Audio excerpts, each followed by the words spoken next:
Well, good morning to all my Foilists and Dallas Stars fans. This is Danny Cohen with the Foil Hockey Stars. I come to you on a chilly, almost December morning, and it feels like the holidays out there. And we got a holiday gift with the comeback victory from 2 to nothing against the Utah Mammoth. We've seen a lot of that this year, and a lot of good stuff happened. So we'll go through it all. Dallas goes 40% on the power play on the night and passes Pittsburgh for the best power play in the league percentage wise. Amazing. We went perfect 2 for 2 on the penalty kill, and the Stars continue to shine without Harley, without Lyubushkin, without Nils Lundkvist. And man, does that give us options moving forward, especially if this continues. Man, did those new jerseys look sharp, and it's a shame that we only wear them a dozen times this season. I gotta say, when I first saw them, I was a little lukewarm. I thought they were a little dark, but man, if you're gonna have a jersey that's a little dark, that's the way to go. I like the lettering, I like the throwback vibe, all for it. We got a little injury update from Goaltenders prior to the game, and I'll go through all of that and much more. But before we do, go ahead and subscribe, like, comment, share, tell a friend about this. Help me get the word out so that I can grow this and do much more. So, the Dallas injury update for you. Lundkvist is going to be out a bit. It sounds like he's going to skate in a week. Lyubushkin is still day to day. Harley is going to be, according to Goaltenders, a bit longer than Lyubushkin, and Duchene continues to be mysteriously day to day. And I'll tell you, it helps that two of our bottom pairs played a lot on the same team together, even some of them on the same pairing in the AHL with the Baby Stars. So when you have Bichsel coming from that system, he was paired with Petrovic down there, and then you've got Kolyachonok and Capobianco also played together in the AHL. That helps, makes the transition that we're seeing a lot more seamless. And in keeping with the throwback jerseys, Jake Oettinger with the Eddie Belfour look he had, instead of Eddie had these eagles on the sides of his mask, these angry, nasty, gnarly looking eagles. And he did that when he was in Chicago with a red mask. He came here, did it with a green or gold one, maybe both. And so Otter did that with angry otters and kind of the same art style. And I thought that was awesome. He also wore pads that were the same paint job, so to speak, and brand as the Eddie Belfour pads. Very cool stuff. On the game, fittingly, he would tie Belfour for 160 wins with the Dallas Stars, and Otter did it in 60 or 39 games less. So he's now third in Dallas Stars wins behind Kari Lettinen at 216, which was a little surprising to me. And Marty Turco leads it with 262. The other things that they did on the night, I thought they did great at the arena, was they did the retro noisometer that used to come on the Jumbotron at Reunion, and they simulated the scoreboard that was on the sides of the graphics on the Jumbotron there, so it was very cool. They were playing some 90s tunes and warm-ups, and you gotta love all that stuff. So we had a retro goal announcement and sounds that the sound effects that they used to use as well. So it brought a smile to my face, and I'm sure it brought a smile to y'all's. So interesting stat that they put up on the game was that Mikko, Wyatt, and Robo, prior to the first goal of the game here on the power play, they were 1, 2, and 3 in power play points in the league with 15, 15, and 14 respectively. So really dominant power play that we have now. It goes to show exactly why we are the number one power play in the league.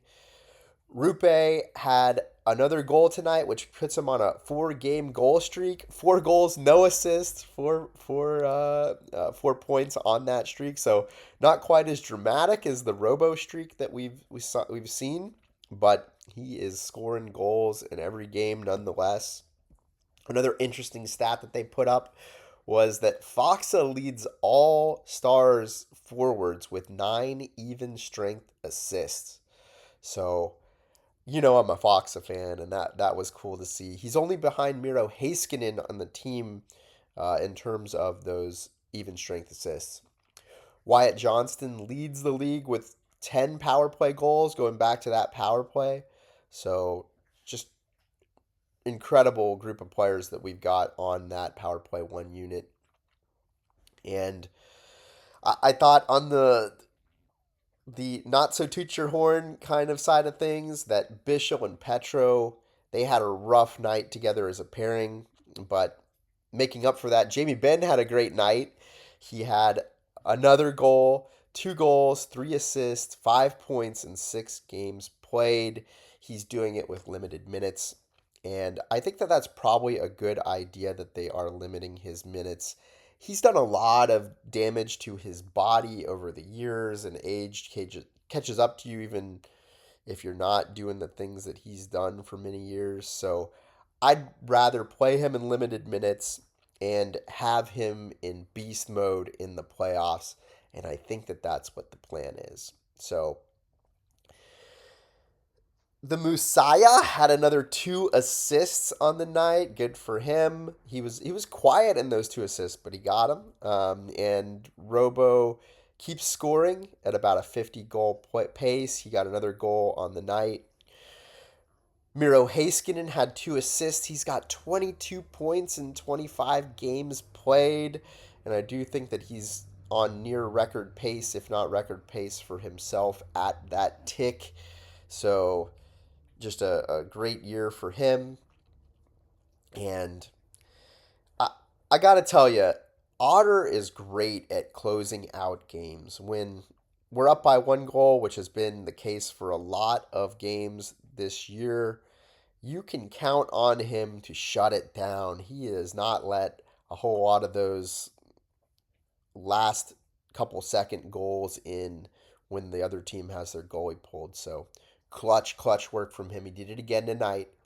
And the Dallas Stars had overall a very good game. Very good game. And so let's go through how it played out. We keep getting these early goals against, and we got one very early in the game here in the first minute, and it was Logan Cooley. So their goalie, Vanacek, comes out and plays the puck along the boards, and when he plays it, it somehow squeezes. It had some lube on it or something because it squeezed through both Oscar Beck and Lian Bichsel. And it got to Cooley, who hits the Jets, and it's a 2-on-1 give-and-go situation. It goes by Petrovic's stick twice on this give-and-go, and then back to Cooley, who gets the tap-in from the side of the open net. So later, Robertson would shoot the puck through the legs of the defenseman and into the shoulder of Vanacek. Just, he's on fire. You can tell the confidence that he's got in his game to take that shot. And then we would have another goal by Utah. So Lindell gets beaten wide. Very rare that you see Lindell get beat like this by Marino. And then he ended up going down to the ice in the process, taking him a little bit out of the play. Marino takes it deep along the wall and passes it behind the net through the stick of Heiskanen to Carsoni, who sends a backhand pass through the slot back to Marino, who passes it to the middle of the ice to Rooney, who then rips it high against the grain on Otter and in. I can't really fault Otter on that one. It was just a beautiful shot. It was more our defense that was not breaking that play up and stumbling over themselves there. So we're down 2-0 early. I'm thinking that we need a fight or a hit. Apparently those days are over. So Jamie Benn would get high sticked and is bleeding, and he is Mayyud. He is yelling, and he ends up going to the locker room for stitches. Double minor for the Stars. We make them pay for it. So Hintz would get one 20 seconds into the first of 2 power plays. Mikko with a booming one-timer from the point that gets tipped in front by a bumper position Hintz, and it goes through the 5-hole of Vanecek. So we've cut the lead in half. And man, I'd like to see Hintz do more of that net front stuff. He's big enough to do it. So then Dallas would get another goal in the second period. This time, Jamie Benn does it again. Faksa with a big hit on the player behind the net and just decks him. In the process, he knocked off his skate blade, and this is something that's new in the past couple years, that these skate blades pop off, and so it looks like they're injured. It looks like you've broken their ankle because they can't get up and they're flopping around and struggling on the ice. But he was fine. His equipment wasn't, and it helped us out. So Ben would tap it forward along the wall, and then Blackwell with Blackwell. I like that name for him, Blackwell. With another hit on the wall to take back possession. And then Petrovic gets the scraps at the point and shoots it. It bounces off the player's sticks and bodies and lands on the blade of Jamie Benn outside the crease. He's in his wheelhouse right there, and he puts it cleanly past Vanecek's stick side. So we're even, and then we would do it again. A lot happened this period in the second. This is kind of where the game happened. And so this time it would be Robo. So Ritzy gets this high flip against the wall as he's going off for a change. And Coco Cabana chases it down behind the Utah net and puts it on the blade of Robertson in the circle, who kind of bullet one times it off of Vanecek's pads, gets to his own rebound on the backhand, and he continues to do amazing things. That's 3 unanswered goals from the Stars. And then you notice both Oscar Beck and Ritzkovian killing penalties out there. These guys are really doing some good things, especially Ritzkovian, who you got to think is going to be really hard for the Stars to take out of this lineup now. So Lindell, the whole game on 2-3 occasions, he was cross-checking Cooley in the spine. He's going to have to go to the chiropractor after that, and I like seeing that. So the Utah would tie it up. McBain on this one. So Bichsel breaks his stick shooting in the offensive zone. Just a tough night. Bichsel did some good things on the night, but it was kind of outweighed by the rough spots that he had.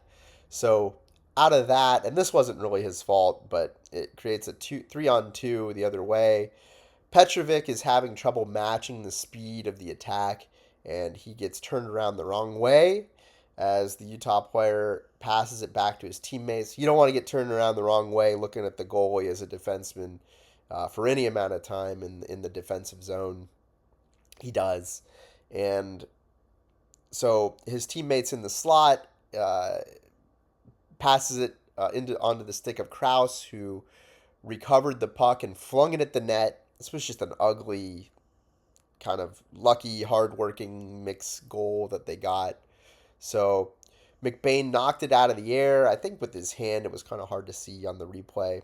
And then knocks it to himself in the paint, where he would be able to put it in with Petrovic unable to tie him or his stick up. So then with 2 minutes left in the period, Utah players get tripping minors on the same play. So we got a full 2 minute 5-on-3 for the rest of the period. You can't do that against the best power play in the league. What are you thinking? So Johnston gets this one. Stars working the puck well. And then Heiskanen at the point to Mikko at the other point. Mikko quickly low to Wyatt at a sharp angle, who puts it past Vanecek, who got a part of it, but not enough. And we would never look back. So We go into the third period. Seguin with a big forecheck hit on Durzi. And man, I like Seguin's game this year. Seguin has aged like a fine wine. When he was younger, he was a lot better offensively. He had one of the nastiest shots in the league, just a touch behind Ovechkin and company. But he you don't see as much of the pretty goals and as much of the shots that he used. He used to score a lot from odd angles, and he had a ripper, but he wasn't as good on his two-way game. He had some off-ice issues. He was partying. He was doing a lot of things. He was doing some Val Nichushkin, if you know what I'm talking about, and he was kind of, he would get sat out by the coach for games, showing up late to practices. He's knocked all that off. He's become a great two-way player.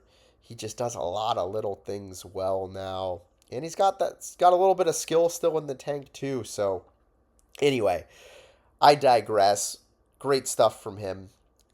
McBain gets wide on Bichsel a little later in this period, and a scoring chance ensues. Again, Bichsel taking a rough one. Then later he would make a bad pass and a turnover in the defensive zone.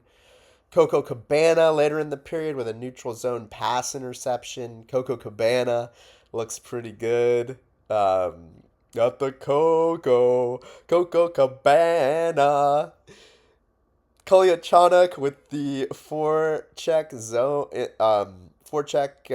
before going off on a change. Nice, just kind of situational awareness where instead of going off before breaking up the play, he broke up the play, didn't chase the puck, he got the line change. It was perfect.